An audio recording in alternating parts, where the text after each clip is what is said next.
ำว่าโจรคำว่าเสือก็บ่แม่นว่าเขาสิเป็นคนบ่ดีเด้เนาะมันมีมาแต่สมัยเก่าพุทธกาลอยู่เด้โจรข้าวแดงตะกี้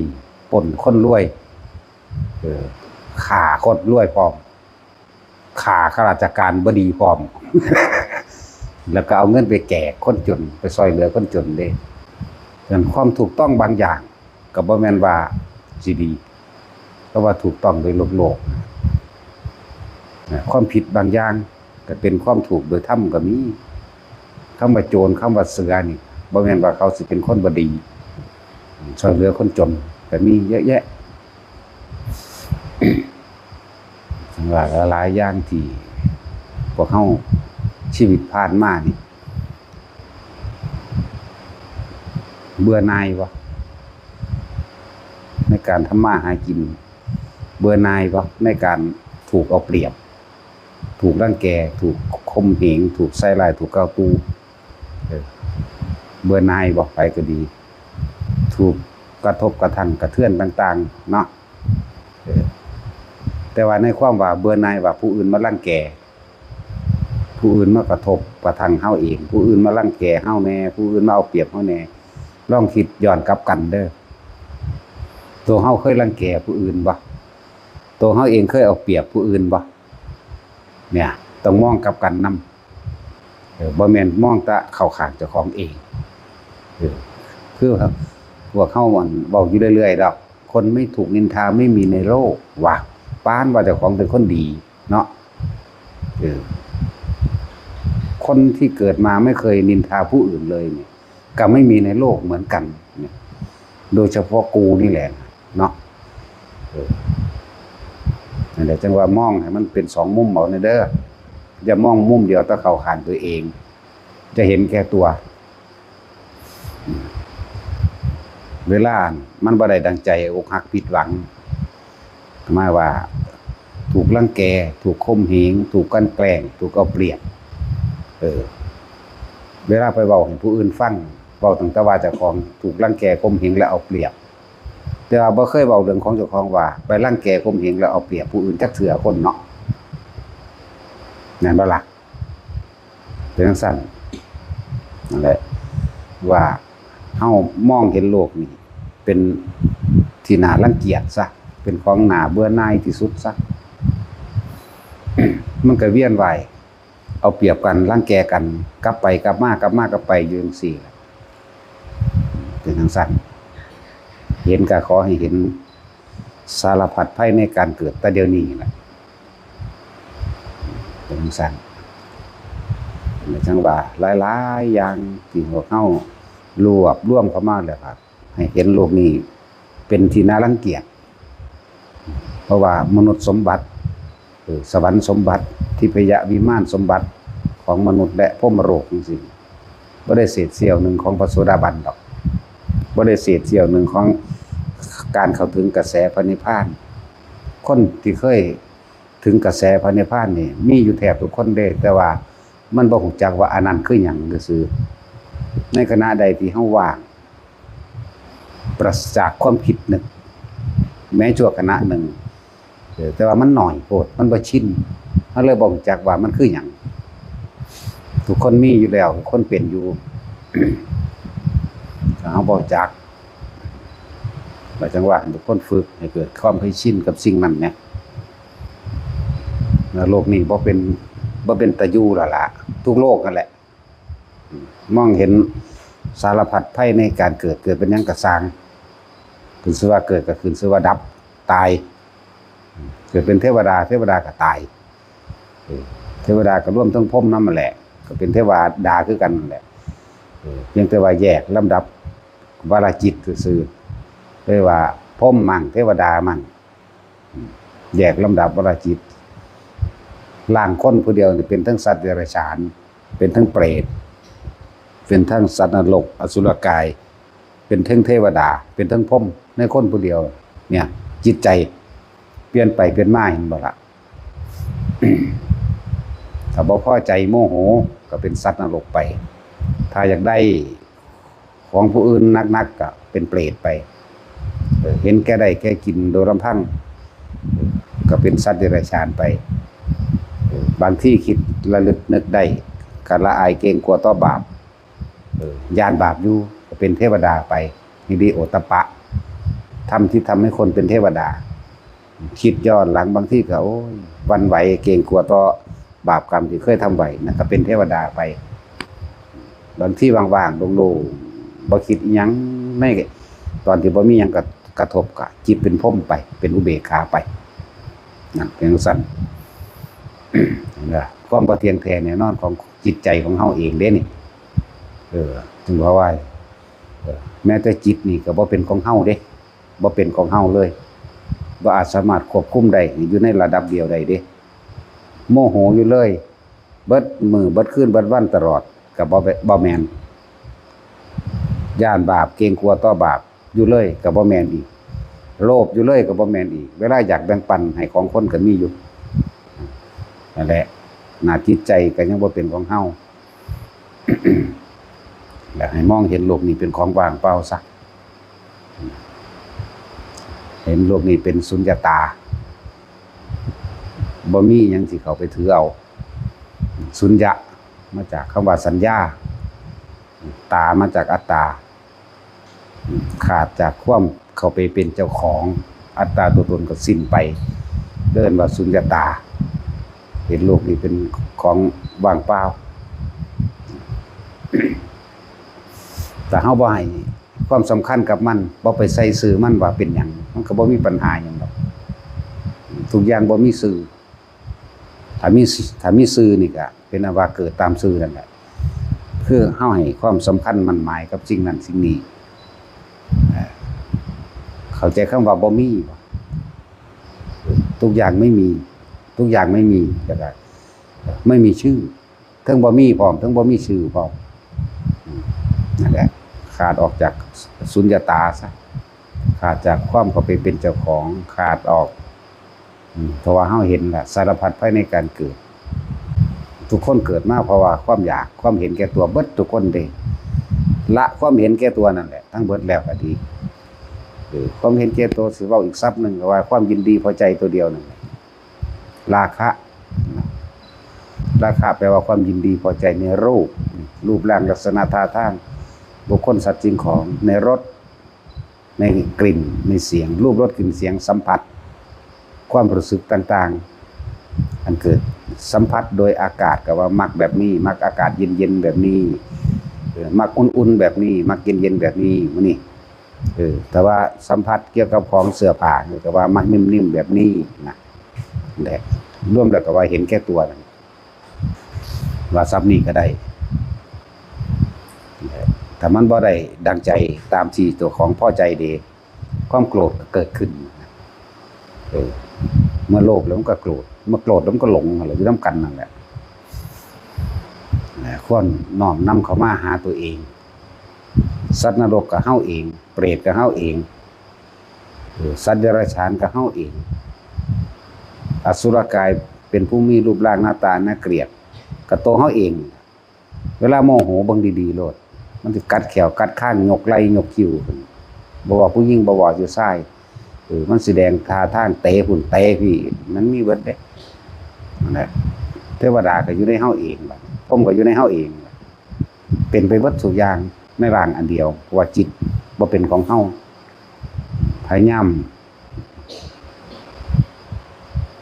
หาวิธีล่วงมันเอาล่มนั่นน่ะเข้ามาล่วงมันเอาล่มนั่นแหละมาหลอกมันเพื่อบ่ให้มันหวั่นไหวไปกับสิ่งที่เข้ามากระทบตาหูจมูกลิ้นกายใจรูปรสกลิ่นเสียงสัมผัสเพื่อบ่ให้เกิดอารมณ์ก็เลยต้องเอาล่มนั่นแหละมาหลอกให้มันอยู่กับล่มเรื่อยมันก็ค่อย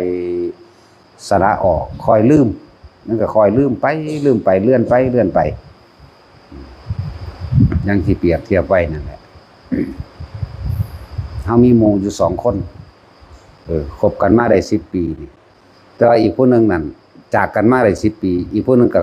ในหมู่2คนนี่ผู้นี้คบกันมาตลอดจาก10 ปีนั้นจนมาเท่าเดี๋ยวนี้ก็ยังคบตลอดอีกผู้นึงจากกันมาได้ตั้ง10 ปีอันผู้ได้คุกคีอยู่เลยนี่เดี๋ยวก็ แล้วก็พอใจกับเขามั่งบ่พอใจกับเขามั่งเพราะว่าการเห็นการคุยการสัมผัสน้ำกันเนาะแล้วก็เป็นห่วงมั่งแล้วก็สร้างมั่งเนี่ยหมุนในคนผู้เดียวแต่คนผู้นั้นที่จากกันไป10 ปีในช่วงระยะที่เฮาบ่คิดถึงเขาเลยเฮาสิบ่มีความทุกข์ความทุกข์ความสุขอิหยังกับเขาเด้เพราะว่ามันลืมผู้นั้นแล้วถ้าลองทั้งเบิดที่เฮาเห็นอยู่เดี๋ยวนี้ลืมให้เบิดดีบ่เนาะจังบ่ทุกข์เอาลมนั่นแหละเป็นวิธีลืมเด้ออยู่กับลมมันบ่คิดถึงไผมันก็ลืมทุกคนเองนั่นแหละดับสัญญาก็ว่าได้เฮาว่าภาษาเฮาว่าลืมว่าภาษาบาลีว่าสัญญาเวทยิตะนิโรธเรียกว่าดับความจำหยุดความจำไว้อย่าไปปรุงแต่งต่อถ้ามันหยุดได้แล้วสมว่าวันนี้10 ปีขึ้นหลังปึ๊บปีบ่เห็นกัน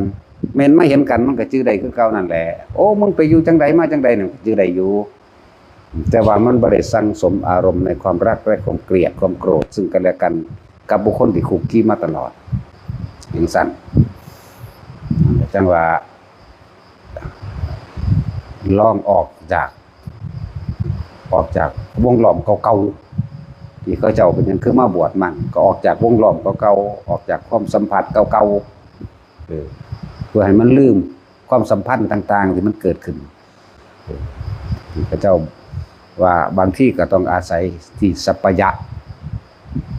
วางเว้นจากความพลุกพล่านของผู้คนเขาป้ามั่งเขาทำมั่งเขาแล้วไปเป็นการฝึกหัดตัวเองนะตัวซูโม่นี่ปลามันมีเจ้าของมันเลยยากเนาะ ปลามีเจ้าของทุกสิ่งทุกอย่างเกิดขึ้นโดยธรรมชาติของมันเองเกิดขึ้นมาเอาเองโดยธรรมชาติไม่มีผู้ใดปรุงแต่งทั้งสิ้นต้นไม้ภูเขาและสายน้ำมันก็มีของมันขึ้นมาเอาเอง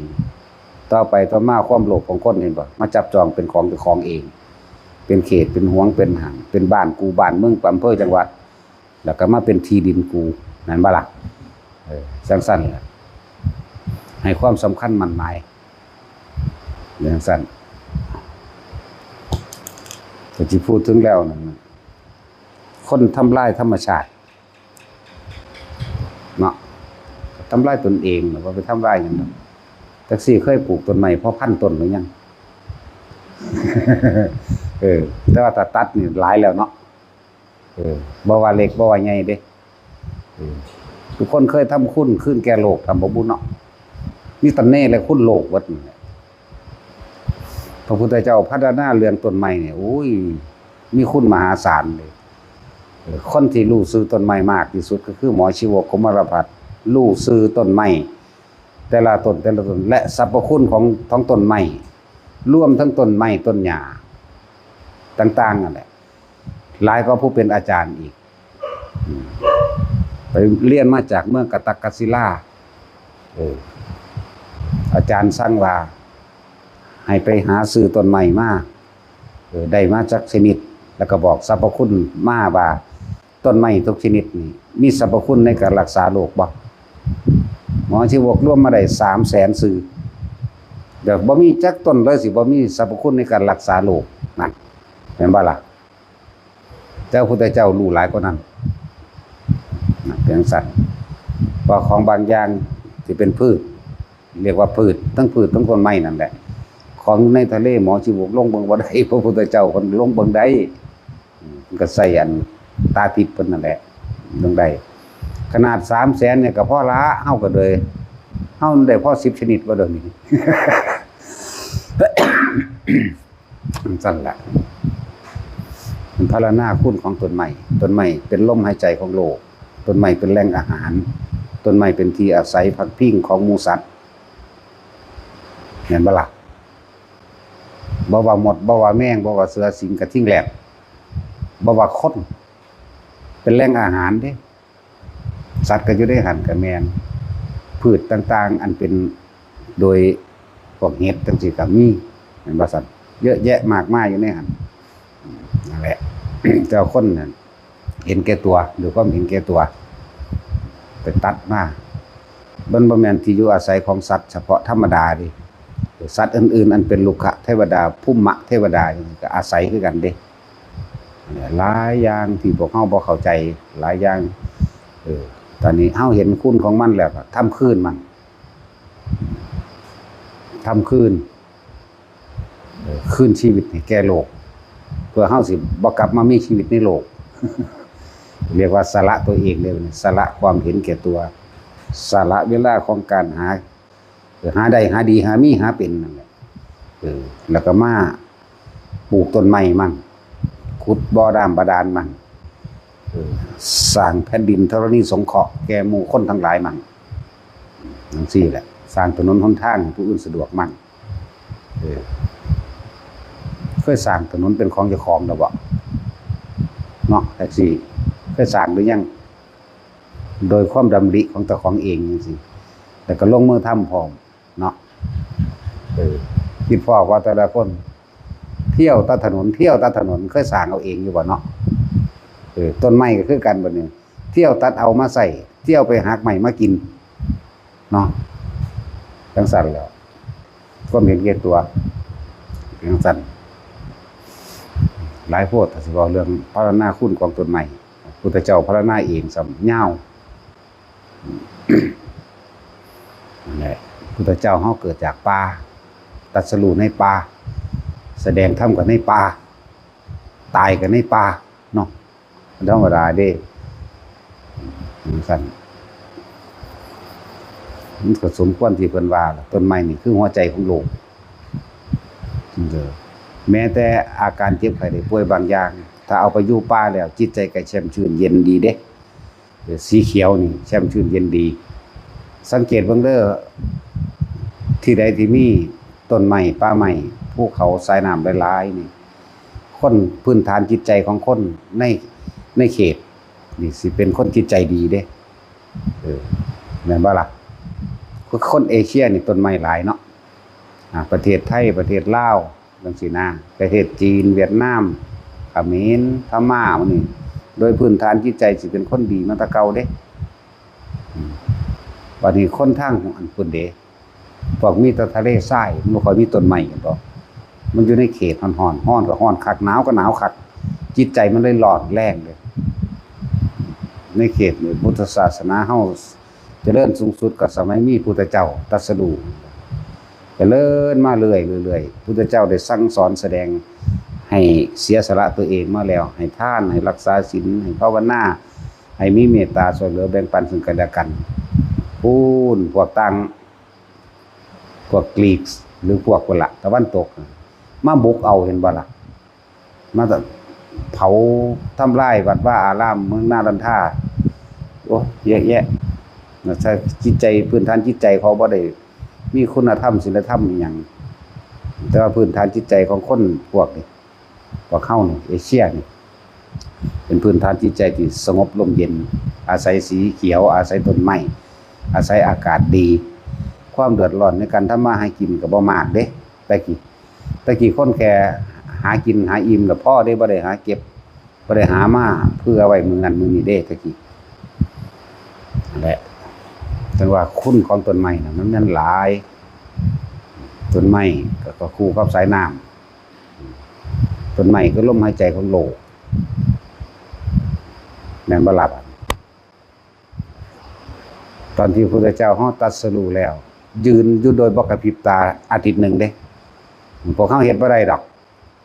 เพิ่นลำเพิ่งคุณของต้นไม้อยู่ต้นอสัทธพฤกษ์นี่ก็คือต้นโพเดี๋ยวนี้ที่พวกเขาว่าต้นโพนั่นแหละสมัยแรกชื่อว่าอสัทธพฤกษ์ต่อมาระหว่างพันกว่าปีขึ้นมาเนี่ยก็เอิ้นว่าไม้ป่าเป้งต่อมาพวกเขาเลยเอิ้นต้นโพธิญาณต้นไม้ตรัสรู้เลยเอิ้นว่าต้นโพไปเลยโพไปเลยพระเจ้าเร่งระลึกถึงบุญคุณของป่าไม้แหม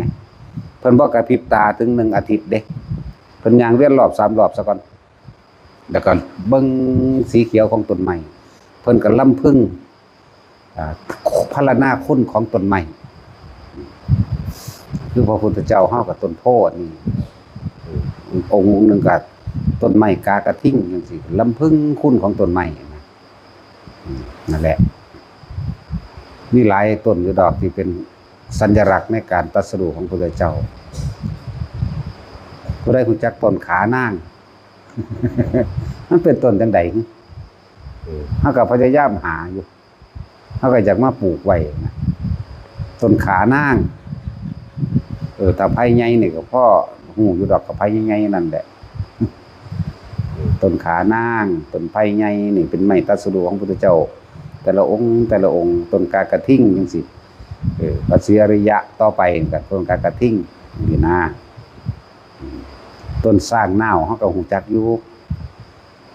ต้นหว่าเฮาก็รู้จักอยู่ต้นม่วงเฮาก็รู้จักอยู่นี่คือไม้ตรัสรู้ของพุทธเจ้าแต่ละองค์สิล้ำพึงแบบเป็นพรรณนาคุณของต้นไม้เฮาเลยเห็นความสำคัญหลายอย่างในนี้เนี่ยต้นกุมบกพ่อรู้จักอยู่ดอกเขามาเฮ็ดสมภักตะกี้มั้ยยังสมบูรณ์ซุมื้อนี้เนาะ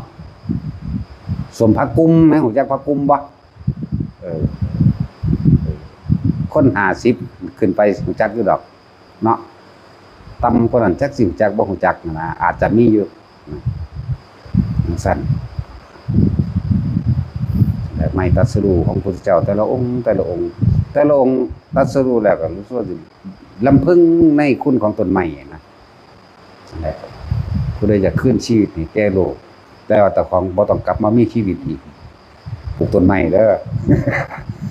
ปลูกต้นไม้คิดพ่อว่าบาเจ้าของตัดทำลายไปเท่าใดแล้วทั้งพืชทั้งต้นไม้นั่นน่ะพืชก็จัดอยู่ในประเภทไม้พุ่มหรือหญ้าเด้อแต่ก็ต้นไม้ใหญ่ที่มีแก่นขึ้นไปก็ว่าไปคิดพ่ออยู่ว่าเจ้าของตัดเท่าใดคิดพ่ออยู่ว่าเจ้าของปลูกขึ้นเท่าใดเนาะถนนหนทางคือกันคิดพ่ออยู่ว่าเจ้าของเที่ยวไปเที่ยวมานั่นแต่ก็เคยได้สร้างบ่เคยดำริว่าจะเฮ็ดแบบนี้อยู่บ่นะ ยาซุมื้อนี่เอามาจากไสเดี๋ยวนี้แต่บ่มาจากต้นไม้นะแม่นว่าแท็กซี่ตั้งแต่ยาพาราพาเล่ขึ้นมาสกัดจากพืชจากต้นไม้เบิดนั่นแหละเห็นบ่ล่ะทุกอย่างนั่นแหละเนี่ยโลกนี่มันสมบูรณ์อยู่แล้วแต่ว่าคนมันมาทำลายเองแต่ก็เป็นเจ้าของเองพร้อม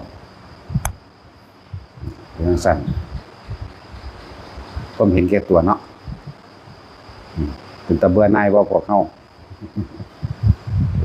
บัดนี้กรรมจำแนกแจกสัตว์บัดนี้คนที่มีความโลภกับโกรธเนี่ยมันสิตีคู่กันอยู่แล้วระวังอยากได้แห้งๆแล้วถ้าบ่ได้ดังใจแล้วโกรธโมโหนั่นแล้วก็ทำลายผู้อื่นให้ถึงกับเสียชีวิตทรัพย์สินทำจนชินหรือว่าบ่ชินแต่ในชั่วขณะหนึ่งไปคิดถึงพับนี่ก็กรรมเลยจำแนกแบ่งแยกออกตามอารมณ์ความรู้สึกบางคนก็พัดลงนรกมั่งบางคนก็ไปเป็นเปรตมั่งด้วยโกรธด้วยความโลภบางคนก็เป็นเดรัจฉานมั่งยามใดมันจะได้ขึ้นมาเป็นคนคือเฮาเป็นคนคือเฮาแล้วก็ยามใดมันสิพอพระพุทธเจ้าบัดนี้เนาะขนาดมาพอแล้วยามใดมันสิเข้าใจธรรมะแม่นอีบ่ยามใดมันสิเข้าใจคือคนซุมื้อนี่แหละรู้จักอยู่พุทธศาสนาสอนหยังแม่นบ่ล่ะอยู่ในวงแวดล้อมฟ้าดงพระอรหันต์คักๆนี่จังซี่ก็บ่ได้รู้จักว่าเขาไปเฮ็ดหยังพุ่นดิธรรมดาเด้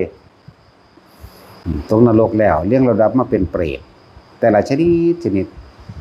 เลี้ยงระดับมาว่าเคยฆ่าสัตว์อะไรไปเป็นเดรัจฉานจังซี่บัดนี้ในช่วงระหว่างเป็นเดรัจฉานคิดว่ามันบ่ทำบาปบ่มันเกิดเป็นแมวบ่คิดว่าสิบ่ไปหาอันกัดไก่บ่คุบหนูบ่กัดไก่บ่กินตั๊กแตนบ่กินนั่นกินนี่โดยกินขี้เกียจบ่แม่นบ่ล่ะมันก็บาปคือเก่าเด้เกิดมาเป็นไก่มันคิดว่าบ่ฆ่าสัตว์บ่นั่นแล้วนี่แหมนี่แหละคำว่าธรรมะนี่คือความจริงของสรรพสัตว์ธรรมะนี่บ่ได้แบ่งแยกว่าศาสนาใดเด้เป็นความจริงที่กระทำสิ่งใดยามใดสิ่งนั้นนี่แหมบ่ได้เกี่ยวกับแอฟริกาพริกันอิหยังเด้บัดนี่เกี่ยวกับการกระทำทั้งเบิดเลยขนาดสัตว์มันก็ยังตกนรกได้ขึ้นสวรรค์ก็ได้เด้แม่นบ่เอามันซั่นแหล้ว แม่ไก่เลี้ยงลูก7 โต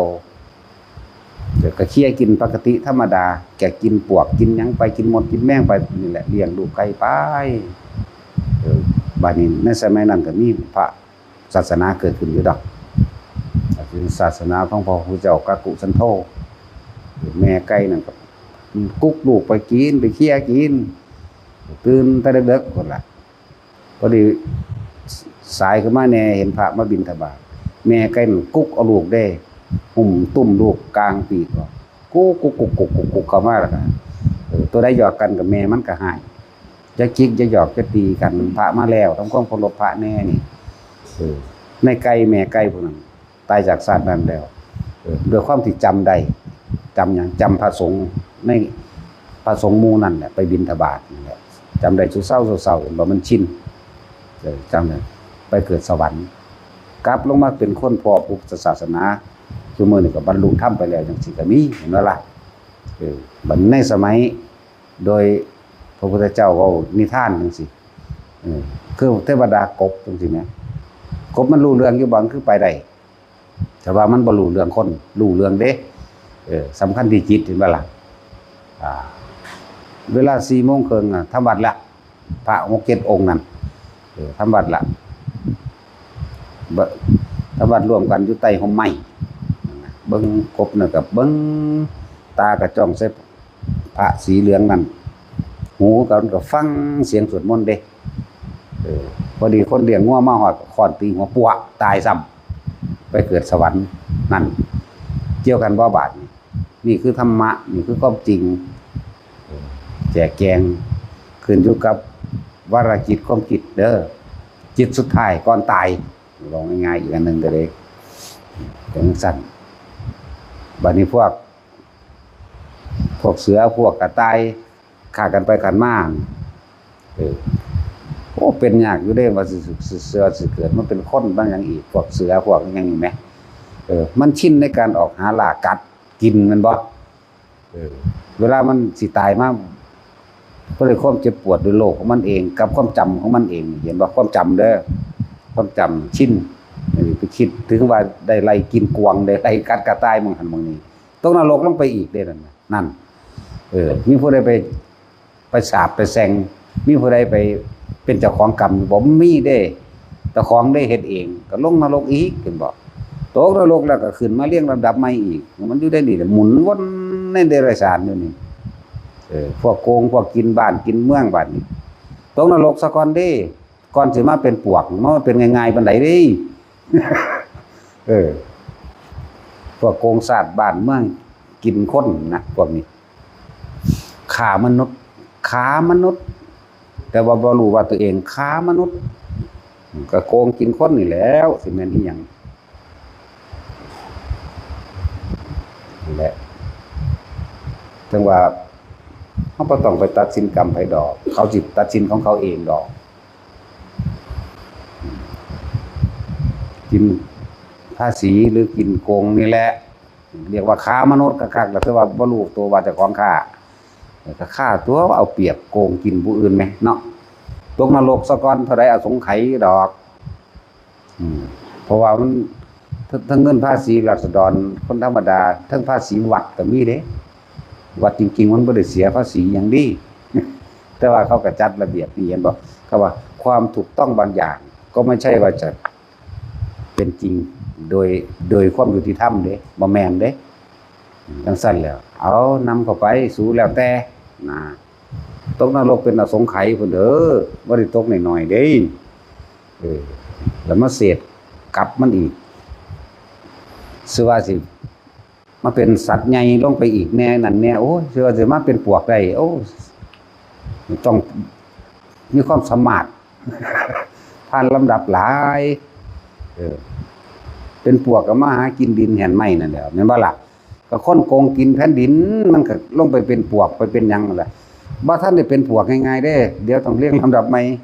ลงนรกซะก่อนเปรตซะก่อนนี่เรียงลำดับนี่คือนักสุดแล้วก็ไต่เต้าขึ้นมาเป็นเปรตตั้ง12ชนิดนั่นแหละแต่ไต่เต้าขึ้นมาอีกจังเป็นเดรัจฉานชนิดต่างๆสุดท้ายก็มาไปไต่เต้ามาหาเป็นปวกเป็นไส้เดือนเป็นปวกเป็นไส้เดือนเป็ เป็นให้ยังสิแม้ยังสิกัดกินน้ำดินน้ำไหมนี่แม้นั่นแหละพวกกองกินแผ่นดินก็กินขี้ดินนั่นแหละจักว่าล่ะฉะนั้นเฮาบ่ต้องตกใจดอกกรรมมันสิจำแนกของมันเองก็โตเขาเองแต่จำแนกเขาเองมันตกใจ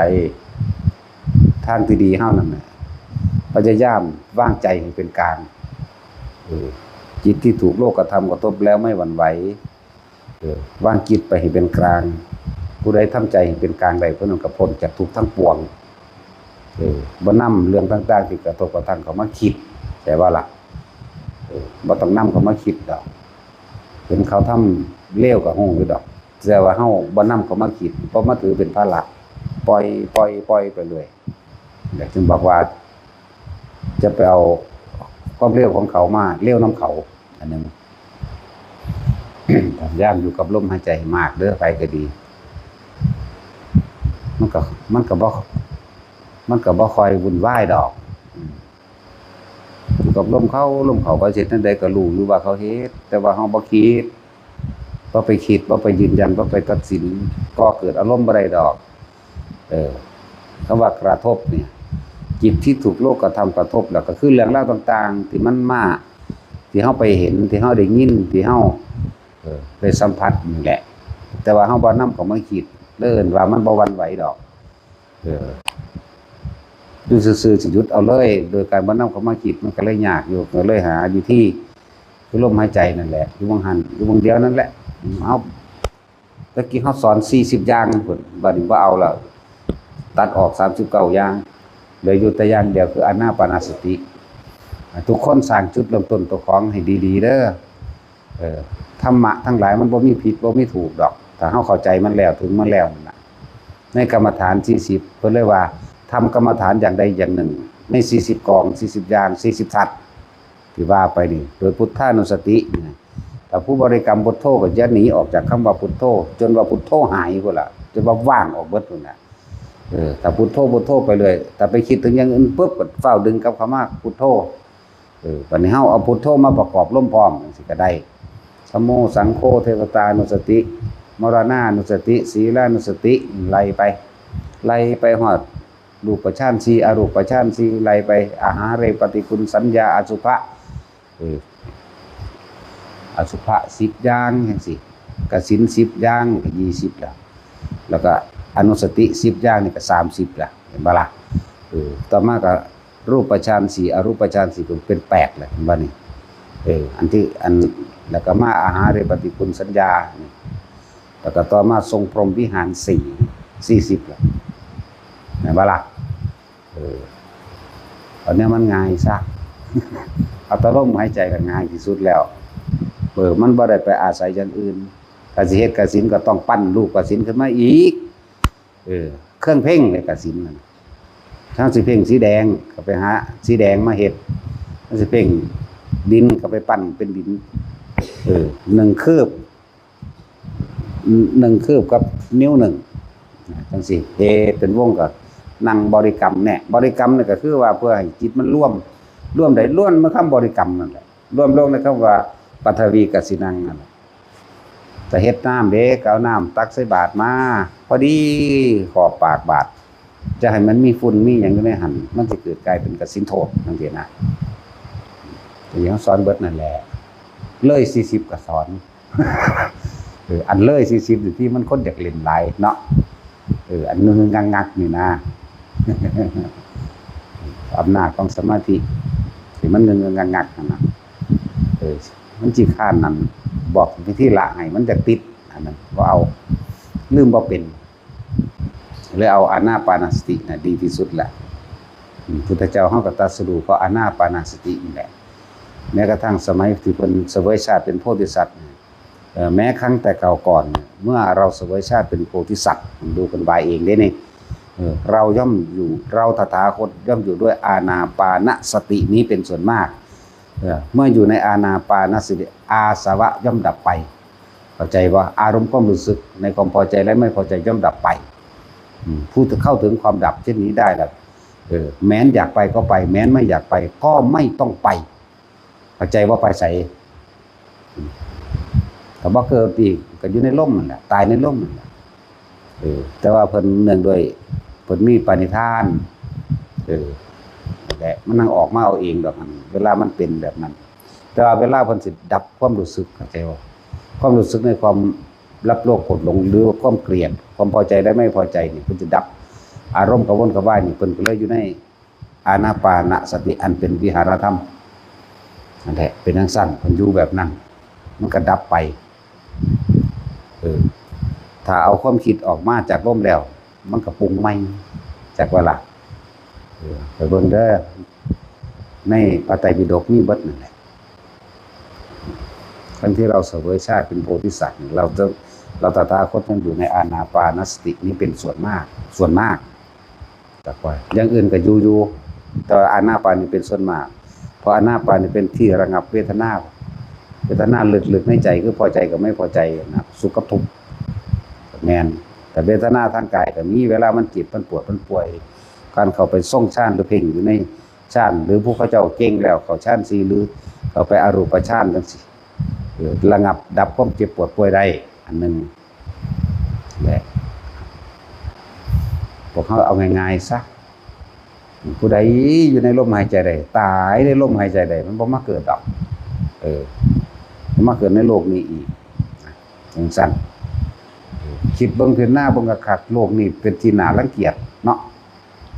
สิเบิ่งดีๆเด้อพวกเจ้าบ่เมื่อยบ่ตั้งแต่น้อยแต่เกิดใหญ่ขึ้นมาเริ่มจำความได้หรือไปให้ไปหน้ากับพ่อกับแม่เนี่ยเนาะไปตาดึกๆจักหินจักยุงกัดจักน้ำจักทั้งย่านบาดฝนตกลมมามันนี่ก็โอ้ยย่านสั่นอยู่ว่าสั่นหนีหาหม่องหลบตกลมฟ้าห้องฟ้าพามาเนาะเห็นบ่ล่ะหาอยู่หากินจักย่านงูจักย่านหยังจักย่านน้ำจะหากินหาใส่เบ็ดใส่หยังพูดก็สอนหัวหาหน่อไม้มากินเพียงกันเนาะพวกไปหาไต่กบไต่เขียดก็ไปหาซ่องปลาซับปลาก็ไปดิบ่เบื่อบ่เนาะจักซี่มึงเคยไปอยู่บ่แนวซั่น มึงไปเล่นไปมวนดอกงูได้ไปหาอยู่หากินเอาเป็นเอาตายคือกูไปหรอกกูไปเอาอีหลีเด้กูเอาบักหลายเด้ นั่นแหละมาย้อนขึ้นหลังแล้วมนุษย์นี่โหดร้ายโหดร้ายเห็นผู้อื่นเป็นอาหารเนาะแม่นว่าซั่นเห็นปลาเนี่ยไม่ต้องอยากได้อย่างเดียวเด้จักมันสิเจ็บสิปวดบ่รู้เด้ด้วยวิธีใดก็ช่างได้มีมีดกับมีดฟันลงไปเลยมีซ่อมกับซ่อมซักไปเลยเด้มีอีหยังตีเอาโลดเด้เนาะเห็นของเขาเป็นของเล่นของสนองตัณหาอารมณ์เจ้าของเองคือพวกตีไก่กัดหมาส้นง้อส้นควายจังซี่แหมนี่แหมโหดร้ายว่ว่าซั่นเคยเอาแม่งข้ามส้นกันบ่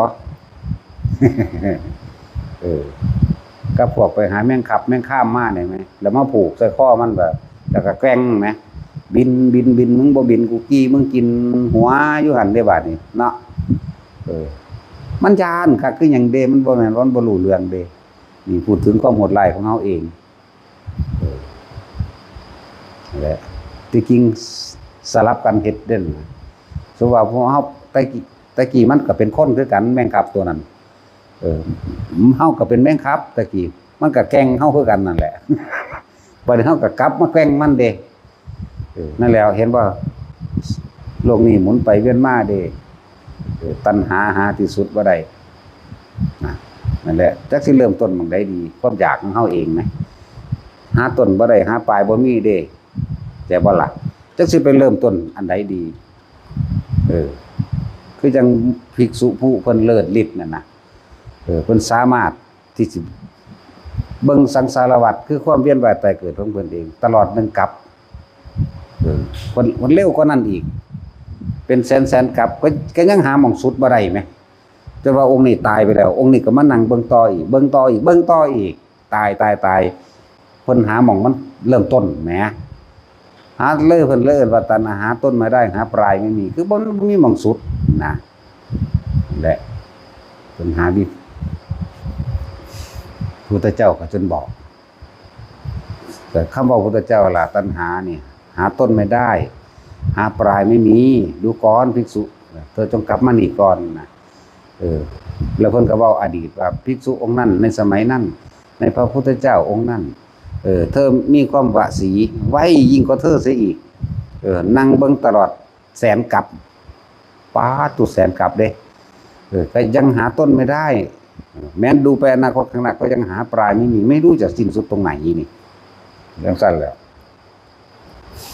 แหละพวกเฮาฝึกไปฝึกมาน่ะมองสุดเฮามีดอกสั้นๆง่ายๆลมหายใจ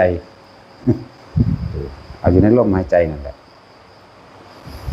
แต่เฮารู้แบบนี้แล้วหาเครื่องส่งเสริมตัวเองเด้อมันสิเป็นเครื่องส่งเสริมตัวเองนำก็คือการสร้างสาธารณกุศลเรียกว่าอีกอันนึงก็เป็นการส่งพรหมวิหาร4คือกันรักตัวเองเสมอด้วยผู้อื่นรักผู้อื่นเสมอด้วยตนแล้วในจิตใจของเฮาเลยไม่มีการคิดทำร้ายเบียดเบียนผู้ใดผู้หนึ่งให้เสียชีวิตและทรัพย์สินแล้วก็คืนบัดคืนคุณให้แก่โลกเพราะว่าเฮากินของโลกมาคักแล้วทำลายโลกมามากมายแล้วก็เลยมีการสร้างวิหารทานวิหารทานบ่ได้แม่นแต่ว่าเป็นศาลาเป็นกุฏิวิหารก็เป็นแผ่นดินพร้อมเป็นสถานธรรมเป็นแผ่นดินธรรมเป็นแผ่นดินรองรับพระสัทธรรมเพื่อหมู่มหาชนทั้งหลายสิได้เข้ามาร่วมกันเพื่อสิได้ยินได้ฟังธรรมวิหารทานวิหารธรรมเนี่ยการสร้างแผ่นดินนี้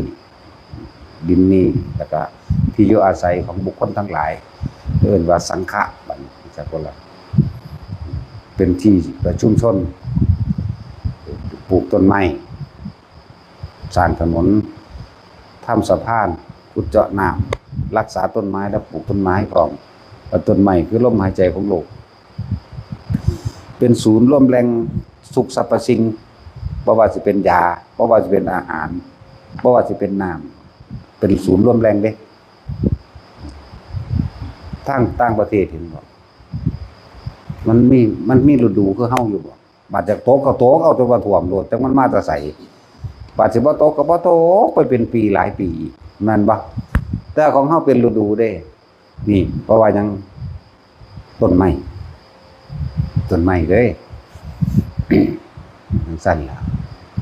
ถึงฤดูนี้เอิ้นว่าฤดูฝนถึงฤดูนี้เอิ้นว่าฤดูหนาวเห็นบ่ล่ะฤดูฝนฤดูหนาวฤดูร้อนนะต้นไม้ถ่ายเทอากาศเป็นช่วงอย่างสั้นความอุดมสมบูรณ์บัดในป่านั่นก็มีสัตว์นั่นก็เป็นอาหารทั้งคนแหละและสัตว์นั่นก็เป็นอาหารของสัตว์คือกันจังซั่นสัตว์ใหญ่ก็กินสัตว์น้อยคนใหญ่ก็กินคนน้อยเนาะผู้มีอำนาจก็บังคับข่มเหงคนบ่มีอำนาจคนถือกฎหมายก็บังคับคนบ่ถือกฎหมายแต่ว่ากฎหมายบังคับได้เฉพาะคนทุกข์คนยากส่วนคนรวยๆบังคับบ่ได้แม่นบ่สัตว์บ่ได้แต่คนรวยเขาไอใช้บ่เดียวกุมหำก็ไปหาเขาโลดล่ะเนาะนั่นแหละของเจ้าว่าของบางอย่างนั้นพิษก็เป็นถูกได้ถูกก็เป็นพิษได้เนาะ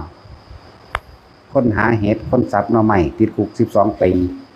แต่ว่าคนตัดต้นไม้เป็นหมื่นเป็นแสนแหมสบายแถมสำครอบครองที่ดิน 2-3 พันไร่พร้อมเด้จังซั่นแล้วมันยุติธรรมบ่ล่ะเนาะพอมาละศูนย์ตะกูบาทนี่ พอมาละศูนย์อีกเลยได้บาทนี่นั่นแหละแล้วความถูกต้องบางอย่างก็บ่แม่นความดีเด้เรื่องสัตว์ความผิดบางอย่างก็บ่แม่นว่าบ่ถูกต้องโดยธรรมเด้สมัยโจรข้าวแดงพุ่นแล้วปล้นคนรวยปล้นพวกปุโรหิตเสนาอำมาตย์แล้วปล้นไปแจกคนทุกข์คนยากเด้จักว่าโจรข้าวแดงซุมื้อนี้เปรียบแล้วก็พ่อใหญ่เสือใบเสือดำเสือหมีสวนจังซี่นะจังซั่นซุมื้อนี้นั่นแหละ เฮาเฮ็ดเป็นเขตเวทแบ่งบ่เป็นหยังประกาศเขตเวทแบ่งเอาเฮาบัดนี้ เมื่อคืนนี่ก็มาหาแม่มึงบอกมาสร้างสถานการณ์เด้บ่ป่าไม้เดี๋ยวให้เขาเอาออกกล้องเฮามีอยู่แล้วล่ะเดี๋ยวจังเอาในภาพกล้องนั่นมันคือต่อเนื่องแกเนาะจังซั่นแล้วประกาศเป็นเขตเวทแบ่งบนบ่ผู้ใดมีปืนมีระเบิดก็เอามาไว้ เพื่อจะต่อสู้ บ่อื่นต่างๆคนกูเป็นแสนคนวะสู้กันโลดบาดนี้เนาะ นั่นแหละเมื่อมันเห็นความบ่ยุติธรรมกับความบ่ยอมกับความเข้าใจว่าตัวของมียศถาบรรดาศักดิ์และอำนาจอำนาจหยังก็สั่งสู่อำนาจกรรมบ่ได้แต่ว่าอำนาจกฎหมายหยังก็สั่งสู่กฎหมู่บ่ได้คือกันนะนั่นแหละสู่คนหลายบ่ได้ดอกเฮาเรียกร้องแค่นี้บ่ได้เผาถิ่มรถสู่คนหลายบ่ได้ดอกมันสัตว์ตัวที่จริงก็มันเป็นตนาเบื่อหน่ายว่าซั่นเนาะบัดนี้เฮาสิเฮ็ดหยังถ้าเกิดสงครามถ้ามีการฆ่าแล้วพระเจ้าฆ่านี่พระเจ้าปัดเสนถามพระพุทธเจ้าจงทำเท่าที่จำเป็นแต่ว่าได้บอกฆ่าเด้จงทำ จงทำเท่าที่จำเป็นเด้แต่จะวางจิตอย่างไรไม่มีความอาฆาตหรือไม่มีจิตเจตนาแต่จงทำด้วยเท่าที่จำเป็นเด้จึงบอกว่ามันบ่บาปดอกนะถ้าบาปมันจะในนรกเพราะแห้งแบบปานนี้จังซั่นก็ขาคนเลวบ่บาปหรอกเด้อบอกให้เลยบ่ย่านอีกที่เว้าอยู่บ่เป็นหยังซำยุ่งเหมือนกันกับยุ่งจิ๊ดๆนั่นแหละเฮากล้าเว้าเต็มที่เด้มันย่านเด้แนวมื้อนี้จังซั่นก็ได้บุญซ้ำจักบ่ค่า1เอาล้านค่า100เอา10ล้านเหมือนพระพุทธเจ้าโพธิสัตว์เฮานั่น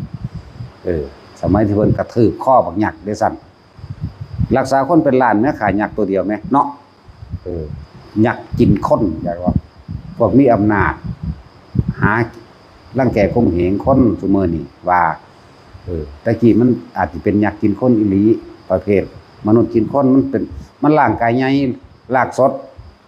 เป็นมนุษย์กินคนนั่นแต่ก็ลากสดตัวนั้นก็กินกับกัดกินดีๆนี่แหละมันมากินก้อยคนคือเฮากินก้อยกุ้งนั่นแหละ คิดออกว่าผู้ใดเคยกินก้อยกุ้งก้อยปลาซิว นั่นแหละก็เอาคนเดี๋ยวมาขั่วกำลังใส่ข้าวขั่วหัวหอมแล้วกินมันสั้นแล้วแต่พวกที่สัตว์เฮาไปปราบตายเสร็จโคโลคนที่เหลือเป็นล้านขาคนผู้เดียวตอนนั้นขาประมาณ300,000ตอนเป็นมโหสถแต่รักษาคนไปเท่าใดล้านคนนั่นเรียกว่ามันบ่บาปดอกเพิ่นได้เป็นพระพุทธเจ้าอยู่ จังซั่นตัวตอนที่เป็นมโหสถนั่นแหละพวกเจ้าเคยได้ยินหลวงปู่คูณเว้าบ่โอ้ยฆ่าคนเลวมันบาปดอกนายเอ้ยซั่นมันได้บุญพร้อมซั่น เป็นแต่อย่างหัวเด้เนาะแต่ว่าจริงเฮาก็ยืนยันตัวเฮาเองดอกเฮาก็บ่เว้าเรื่องของเพิ่นปานใดดอกเพราะเฮาบ่แม่นเพิ่นตัวเฮาเองก็รอดมาจังซี่มันหลายอย่างดอก แต่นี่เฮามาคิดเบิ่งเด้อมันเป็นตัณหาเบื่อหน่ายในโลกนี่เนาะขากันไปขากันมาขากันไปแต่ว่าผู้ใดอยากสิ้นกรรมใดเบิดกรรมใดลบไผคือลมหายใจโลดเด้อเฮาลบมาได้เพราะว่าลบมาจากลมหายใจนั่นแหละเฮาเกิดมานานแล้วเฮาก็ฮู้จักคือกันนั่นแหละวิธีลบไผ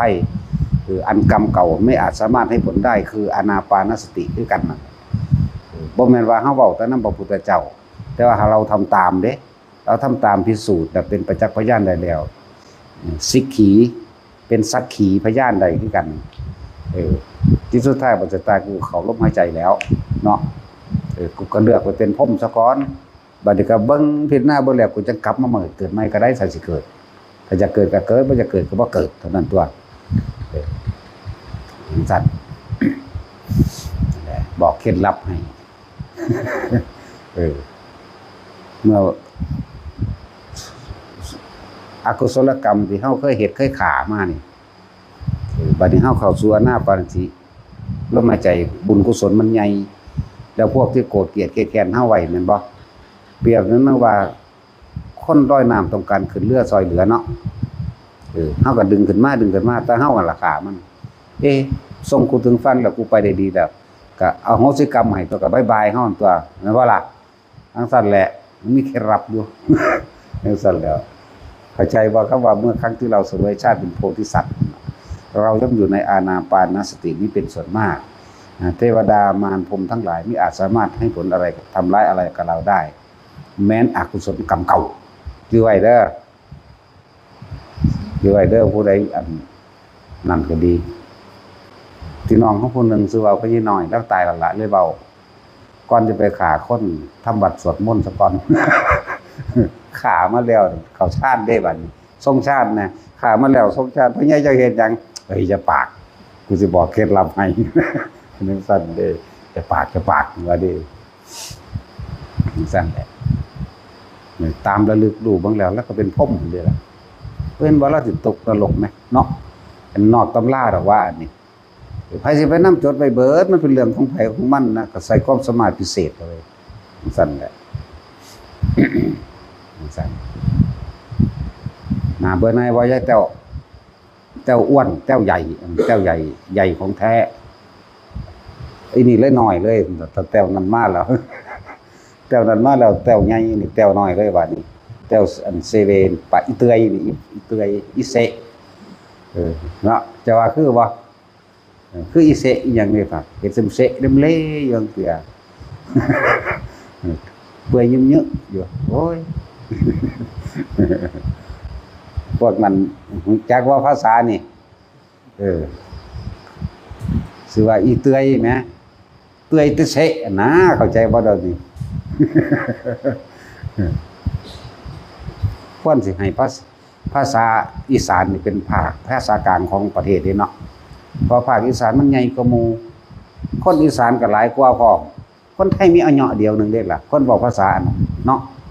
เป็นบ่พวกแกว่าเราคนอีสานฟังไทยออกเบิดทุกคำเด้มึงบอกมาโลดมึงบอกแบบใดกูฮู้จักเบิดแต่ว่าเขาบ่ฮู้จักนำเฮาเด้นี่แล้วคืออีเซมนี่แหล้วมันบ่ฮู้จักเด้มันบ่ฮู้จักเฮาว่าแปลว่าจังได๋สงสารลูกมันน่ะนะโอ้ยเตยเตเสะอยู่ทั้งเดือเป็นยำยางอยู่นี่เขาบ่ฮู้จักเด้สอยคำตัวนี้เนาะยำยางอยู่เฮ้ยอะไรวะยำยางอะไรอีกแล้วเฮ้ยอะไรวะยำยางเข้าใจไหมใจแต้วเข้าใจไหมโอ้ยอุญุอัญญะนี่เข้าใจไหมโอ้ยเตยเตเสะนี่ยำยางนี่นะทั้งสั้นแหละกับบางสารลูกมันโตตัวทั้งสั้นคนอีสานมันภาคอีสานใหญ่กว่าคนอีสานหลายกว่าและคนอีสานนี่มีแทรกซึมอยู่ทั่วโลกพร้อมมีเบิดทุกประเทศเนาะพวกอูกันดามันก็มีตอนนี้กำลังแทรกซึมไปอันป่าลุ่มน้ำอเมซอนแล้วมึงตายเบิดพวกอีแข่แถวนั้นมึงตายแน่มึงมาโลดบัดนี้มึงเสียหน้าคนด่าทั้งใดเขาแทรกซึมไปแล้วเขาสิกินสุเบิดนั่นแหละปลาพิรัญญาตอนนี้เขากำลังมาเฮ็ดปลาแดกเอาปลาพิรัญญาไปเฮ็ดปลาแดกเด้เขาบ่ได้ย่านเขามีวิธีของเขาเด้เขาก็จุ่มขางอลงไปเขาก็ซีดขึ้นนั่นบ่ล่ะหน่อยลงบ่ได้ยากเลยจุ่มขานั่นลงไปเด้อมันคาบไว้มันก็ซีดขึ้นจุ่มซีดขึ้นเด้เฮ็ดปลาแดกปลาแดกพิรัญญาเด้ทรงนองอีกต่างหากธรรมดาบ่เขาเจ้าให้อยากให้เทศเป็นภาษาภาคกลางเขาเจ้าว่าบ่เทศดอกภาษานี่น้อยนึงแม่นบ่สั่นประชากรก็บ่หลายกว่าประชากรคนอีสานเด้อแม่นบ่พวกเจ้าว่าสิให้ไปเทศนึงมันในหันพอสำนันแล้วพระอรหันต์มากที่สุดก็คนภาคอีสานนี่ช่วยเข้าใจว่าล่ะมากที่สุดคือ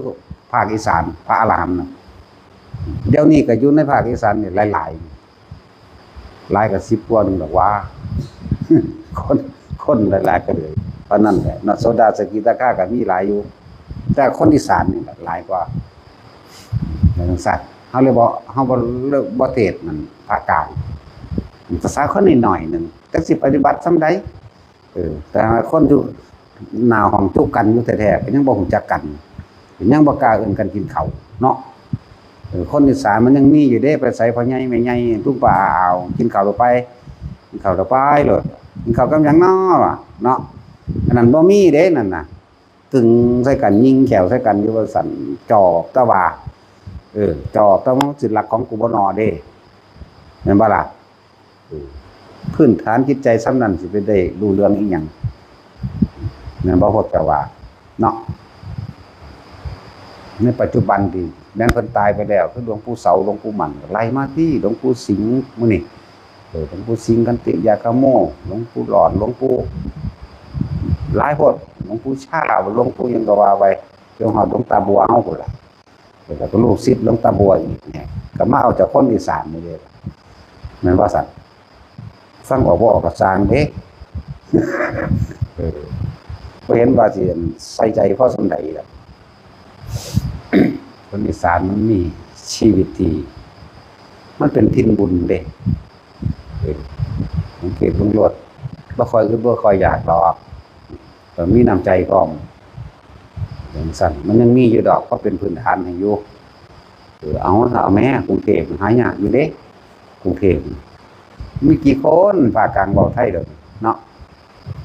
เขาว่าเขาเว้าลาวเขาว่าไทยพวกสูนั่นล่ะลาวบ้านนอกว่าลาวดอกพวกนั่นล่ะบ้านนอกเฮามันได้รู้ทุกภาษาเด้เขาบ่ได้รู้ทุกภาษาของเฮาเด้เฮ็ดยำยางจังซี่อะไรวะยำยางอีกทั้งมาถามว่าแปลว่ายังไงอีกอุญุอัญญะคืออะไรอีกแหละโอ้ยตรงเตงเอ้ยอะไรคือตรงเตงอีกแล้วบัดนี้อยู่กันแล้วแต่ว่าคาโต้อีกฮะหรือว่าอะไรบ่จักว่าคาโต้อีกว่าหลายจังซั่นแล้วบอกมาแม่ภาษาเจ้าก็บ่รู้เบิดทุกอย่างแหละคนอีสานคนลาวนะแทรกซึมอยู่ทั่วโลกมันบ่เอามีอยู่ทุกมุมซอกของโลกเด้จังซั่นแหละเอาเรื่องประเทศดอกภาษาคนนิดหน่อยสิเอาใจคนนิดหน่อยเฮ็ดหยังคือบ่เอาใจคนหลายๆนี่โดดเนาะเห็นว่าล่ะต้องบอกว่ากระสร้างดอกบ่เห็นว่าสิมีอรหันต์พอปานใดดอกพวกกันคนภาคกลางเห็นว่าสักที่ถ้าภาคกลางเป็นบ้าสายฤทธิ์สายเดชฤทธิ์ผู้ขี่ผู้ดาบมีแต่ของตัวเบิดนั่นแหละจักว่าล่ะตัวบ่ขังดอกตายเบิดแล้วพวกนั้นมันก็ดีบ่เป็นจริงดอกตลอกล่วงไปทั้งนั้นพุทธเจ้าเพิ่นก็บอกไว้แล้วผู้ใดแสดงดีเพิ่นก็ยังปรับอาบัตินั่นบ่ความจริงได้ถูกทำลายลงแล้วเห็นมั้ยเป็นพวกภาษาหยังจะไปเฮ็ดตะกุดตะกิดอีหยังไปซักไปเป่าน้ำมนต์น้ำมันเนาะขนาดหอแท้ๆเด้พระปิ่นโทนพระราชวาสะหอขึ้นแท้ๆได้เลยหอขึ้นไปเอาบาตรกักจากบ้านเศรษฐีนั่นพระโมคคัลลากับพระปิ่นโทนมื้อนั้นมาบิณฑบาตนำกัน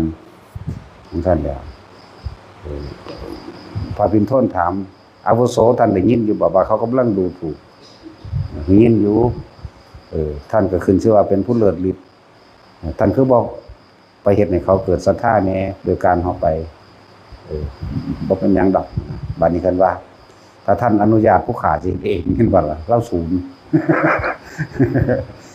ก็สั่นก็ตามใจเธออาวุโสนะก็ไปโดนแล้วบัดนั่นแหละก็ขี้ก้อนหินนั่นแหละขึ้นไปเอาตีนขีบก้อนหินมันสิบ่ได้ขีบดอกแต่เขาเขียนไว้จังซั่นซื่อๆก็ลอยอ้อมกรุงราชคฤห์ดอกเฮือนเศรษฐีแล้วก็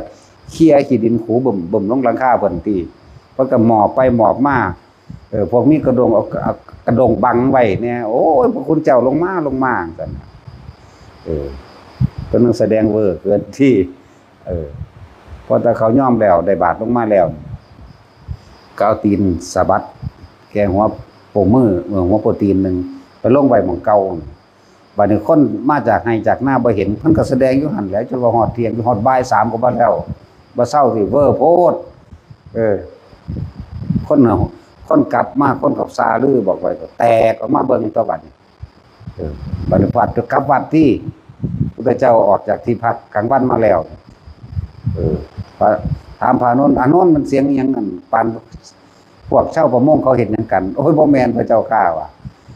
เขาบ่เบิ่งพระปิ่นโทนแสดงฤทธิ์ซั่นไปเอิ้นมันมาใช่ว่าล่ะมานี้ตัวพุทธเจ้าเลยห้ามไว้นั่นแหละฤทธิ์ขนาดนั้นเพิ่นก็ยังห้าม ภาษาอันนี้เป็นแต่ของปากของสาของลือของตัวกันซื่อๆเด่นบ่เป็นของจริงดอกเศร้าบ่แม่นนะเรื่องไสยศาสตร์นี่เฮาบ่สนอยู่แล้วมันบ่แม่นคักนะแต่ว่ามันมีเขาก็เฮ็ดเฮาบ่แห้งดอกมันพากันไปลอยหม่องดอกพูนบอกให้ไปอูกันดามันจะมีของแท้เด้อสูพากันไปเด้อสูจะกล้ากู ไปพูดแหละฮ่องโกพูดก็ได้มันมีมันแมนและ คำว่าความจริงได้ถูกทำลายลงแล้วคนที่ไปพึงพระอาศัยผู้อื่นนอกจากตนหนึ่งรักธรรมรักอัตถิอัตโนนาโถนั่นตนแรกเป็นเดือพึงของตนก็ถูกทำลายลงอย่างหนึ่งความเชื่อว่าจะมีสิ่งนี้จะปกป้องคุ้มครองให้เราไม่เจ็บไม่ปวดไม่ป่วยเป็นคนไม่ตายพร้อมเด้นั่นเองว่ารักธรรมคือรักความจริงที่ถูกทำลายลงคนแต่ทั้งพระทั้งไปพึ่งพระอาศัยผู้อื่นพร้อมบ่ได้พึ่งตนเองบ่เข้าใจรักธรรมว่าความเกิดเป็นทุกข์ความแก่เป็นทุกข์ความเจ็บไข้ไม่สบายเป็นทุกข์ความพัดพลาดจากสิ่งที่รักเป็นทุกข์นี่รักธรรมรักแห่งความจริงของชีวิตถูกทำลายลงนั่นแหละพากันไปหาซักนั่นเฮ็ดนี่เห็นบ่ล่ะนั่นซั่นแล้วซุมื้อนี้โอ้ยเขาเล่นกลก็หลายยังก็หลายบ่เป็นจริงดอก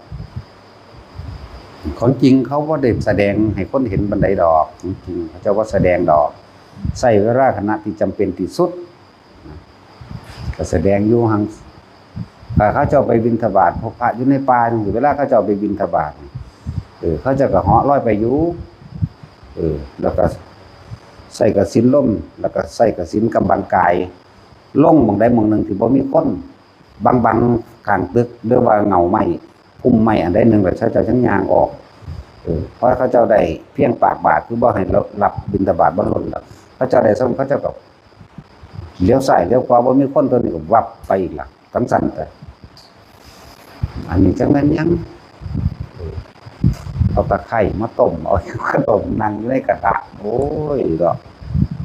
ตายแล้วบอกว่างานกันเลยคือสิตายแล้วล่ะเนาะจังสั่นแต่จะไปสนใจลินเรื่องพวกเฮาเห็นความจริงโดดนี่เห็นแล้วมันทุกข์มันยากเห็นมันเจ็บมันปวดมันป่วยเห็นความบ่ยุติธรรมของโลกสัตว์โลกทั้งหลายปลาใหญ่กินปลาน้อยคนมีอำนาจรังแกคนที่บ่มียศถาบรรดาศักดิ์น้อยๆรังแกได้หลายแต่เกิดความสลดสังเวชเลยพยายามหักหามใจตัวเองโดยการบ่ไปคิดนึก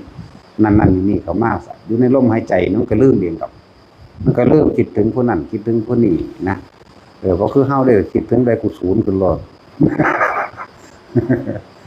มันบ่มีฤทธิ์บ่มีเดชนะแต่มันบ่มีฤทธิ์บ่มีเดชก็ขาผู้ใดได้ดอกนั่นแล้ว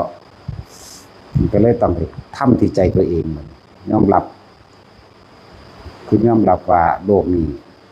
เป็นที่น่ารังเกียจบ่เห็นหยังกับไผบ่ฮักผู้ใดก็บ่สั่งผู้ใดพร้อมดูในลมหายใจเรื่อยๆสุดท้ายมันก็จิตเฮาคือความบ่ผู้ใดเข้าถึงจิตจริงๆแล้วนะจิตจริงๆบ่มีรูปบ่มีร่างบ่มีตัวบ่มีตนเด้แต่ความคิดเป็นกระแสแห่งจิตถ้าสิเปรียบเทียบแล้วเหมือนหลอดไฟเด้อจิตเปรียบเสมือนหลอดไฟแสงแห่งหลอดไฟก็คือความคิดที่เฮาออกไปสิ่งที่เขากระทบเห็นต้นไม้และภูเขาหรือคนกระสร้างแต่เฮาคิดทั้งเรื่องเขาดึงเข้ามาเลยเอาไปไว้ในหลอดไฟบัดนี้เมื่อเวลามันกระทบแล้วเฮาบ่คิดบ่นึกมันก็บ่อาจสามารถเข้ามาได้ดอกผู้ใดทำจิตให้เป็นกลางได้เปรียบเทียบอย่างหนึ่งก็เลยได้แต่อุปไมยเด้แนวมื้อนี้เฮาบ่ยืนยันเฮาบ่ตัดสินในผิดในถูกในจริงหรือบ่จริงบ่ได้เอาตัวตนเข้าไปยืนยันตัดสินในผิดในถูกเพราะว่าเรื่องของปัญญาเป็นเรื่องของไผของมันเด้อการเห็นนี่เห็นไผเห็นมันเห็นเหมือนกันแต่ยึดไม่เหมือนกันก็จะว่าล่ะเห็นเหมือนกันแต่คนหนึ่งเอาตัวเองเข้าไปยืนยันตัดสินผู้นั้นยังเกิดเห็นเหมือนกันผู้นี้บ่ยืนยันบ่ตัดสินหยังได้แต่รู้ว่าแล้วก็อุปไมยผู้นี้บ่เกิดฟังดีๆจึงบอกว่าเรื่องของปัญญาเรื่องการละนี่มันหลายกันบ่ได้ มันถอดมันถอนในกันบ่ได้อย่างสั้นพระบางองค์ก็ภาวนาดีอยู่แต่ว่าบาทสุดท้ายนิดเดียวที่เขาไปคิดนั่นนะลงนรกเสยก็ยังมีได้มีเด้อเห็นเหมือนกันเห็นนิพพานเห็นแต่บาทสุดท้ายเพิ่งตายไปห่วงอีหยังแค่เงินทอสิดัง50 ล้านก็เลยเนาะลงนรกเสยมันธรรมดาเด้อนั่นแหละ ว่าพวกเขาพยายามจะนำเรื่องต่างๆมาคิดอยู่ในร่มโลกเขาสิแก้โลกให้มันเป็นไปดังที่เขาอยากให้มันเป็นกุศลสังกัปปะกันเกิดหมายถึงว่าอยากให้โลกดีคนดีสัตว์ดีมันเพราะว่ามันเห็นกรรมนั่นแหละมันเห็นเหตุและผลของกรรมที่สัตว์ทั้งหลายกระทำมาเขาเห็นว่าผู้ใดทำกรรมแบบนี้นี่จะตกโลกนี่เป็นแบบนี้เดรัจฉานแบบนี้ทำดีแบบนี้ไปสวรรค์ไปพรหมโลกแบบนี้เขาเห็นแล้วเขาอยากจัดแจงบ่มีทางเด้อนั่นแหละเวลามันภาวนามันรู้นั่นเห็นนี่แล้วมันจะเกิดกุศลสังกัปปะเกิดขึ้นในจิตใจมันจะจัดการโลกจัดการคนจากให้ผู้นั้นดีผู้ดีเอาไปเอามาจากของเริ่มกังวลเราเองเป็นเราเองพิษเอาเองตกนรกเอาเองเด้ธรรมดาเด้ความหวังดีนี่ความรักความหวังดีความปรารถนาดีเฮ็ดให้เฮาหลงไปในความดีแล้วก็แต่ว่าบ่รู้อารมณ์เวลามันบอกเวลาตัวเฮาเว้าเรื่องดีๆเขาฟังเขาบ่ฟังเขาเถียงเขาบ่เชื่อศูนย์เด้นั่นแหละว่าจึงบอกว่าเฮาบ่สามารถไปจัดการสิ่งใดๆได้พยายามจัดการกับสติของดีที่สุดมันบอกก็ว่าไปซื่อๆดอกมันบอกว่าถูกปาดคอมึงเด้นะเนาะจังซั่นดีกว่าบอกไปซื่อๆดอกพยายามอยู่กับลมรถเด้อไปก็ดีบ่มีหยังเกินนี้ดอกอันนี้มันเฮาบอกได้เบิดในกรรมฐาน40อย่างนะบาดมันร่วมลงแล้วมันมาร่วมตรงที่อาสวะขยะตัวเดียวนี่นะร่วมตรงที่ว่าอาสวะขยะญาณนี่นะเฮ็ดจังใดสิว่าเกิดอารมณ์ใดนี่นะอารมณ์เป็นตัวภพนะอาสวะคืออารมณ์ความรู้สึกที่ยังข้องเกี่ยวอยู่อาสาวะขยะคือสิ่งที่ควรทิ้งแต่เฮาบ่ทิ้งมันนะขยะมันเพราะว่ามันบ่มีญาณมันบ่ทันอาสวะขยะตอนนี้แต่อาสวะขยะญาณแปลว่ารู้นี่รู้ปั๊บดับปั๊บรู้ปั๊บดับปั๊บเห็นปั๊บบ่คิดได้ยินปั๊บบ่คิดเห็นไหมนี่ไหมอารมณ์ก็เกิดบ่ได้ซั่นตัวกันนิพพานนั่นตัวเท่านั้นมันได้ล่ะนั่นสิฝึกไปแบบใดก็สร้างก็เพื่อเป็นการข่มความคิดไม่ให้นึกไม่ให้ไหลไม่ให้ตามได้ล่ะจะสิได้กสินกสร้างเป็นการอยู่ซื่อๆนะหลายคนดอกเห็นว่าในโอวาทปาติโมกข์นี่เห็นว่าพจน์สอนเน้นๆไปให้ทรงฌานเจริญฌานเด้อให้อยู่กับฌานเด้อก็ยังให้จิตมีหม่องเกาะเมื่อมันมีหม่องเกาะมีเครื่องอยู่ของมันแล้วมันสิบ่ค่อยไปผูกพล่านกับเรื่องอื่นๆของผู้อื่นดอกมันคือพากันทองอยู่เดี๋ยวนี้เนาะแล้ววิวิจจาวิจารณังนี่บูปสมาอัจฉตังสัมปสาทนังนี่เจตโสเอโกทิภาวังนี่เอโกก็คือทำจิตให้เป็นหนึ่งแล้วเพ่งอยู่เห็นบ่เอโกทิวังอวิตกังอวิจารังนี่ละอกุศลวิตกทั้งสิ้นไปแล้วทรงอารมณ์มันเป็นกุศลเนี่ยวิเวกชัมปิติสุขังปัทมังชานังเห็นบ่ล่ะละอกุศลมันก็เป็นปัทมาฌานพอแห้งแล้วผมอย่าไปคิดยากวิตกะวิจารณังภูปัสสมาอัจฉตังสัมปสาทนังเจตโสเอโกทิภาวังนี่เอโกขึ้นหนึ่งอะไรเอโกกับเอกะนั่นแหละอวิตกังอวิจารังเห็นว่าล่ะละอกุศลออกจิตติดทรงอารมณ์มันเป็นกุศลนึงวิตกะวิจารณังภูปัสสมาอัจฉตังสัมปสาทนังนั่นคำว่าสัมปสาทนังคำว่าปัสสะทะคำว่าแล้วน้อมจิตนั่นแหละวิตกะวิจารังปูสมาเอโกทิภาวังอวิตกังอวิจันวิเวกชัมปิติสุขังปัทมังชานังอุปสัมปชะวิหารตินี่วิหารติหมายถึงวิหารอันชั้นที่สองปีที่เกิดอย่างเดียวปีที่เกิดก็เป็นชั้นที่สองวันนี้ปัจจติเกิดก็เป็นชั้นที่สามสงบเย็นในตัวเองรอค่อยการกระทบเท่านั้นแหละนี่แหละจึงบอกว่าทุกคนอยู่ในชั้น1 2 3นั่นแหละส่งเอาส่งบ่คือเขาเนี่ยมันเขาเอาเองดอก พอเข้าบ่ท่านได้ชินได้ชำนาญพอท่านได้มีภาษีอันแก่กล้าปัจจัยานอยู่1 2 3ก็บรรลุได้แล้วเด้อ เห็นความเกิดดับก็เว้ารู้ตัวความเกิดดับไหมคิดถึงบ้านเดี๋ยวนี้เกิดแล้วแต่ว่าพอท่านได้ปรุงแต่งต่อกลับมาลมหายใจดับแล้วตอนนี้นึงเด้อจะไปคิดไกลกับปานนั้นจะไปคิดเอาเองจะเสือความคิดเจ้าของดับความคิดให้มันได้กลับมาล่มตอนนั้นเอาสมาทาน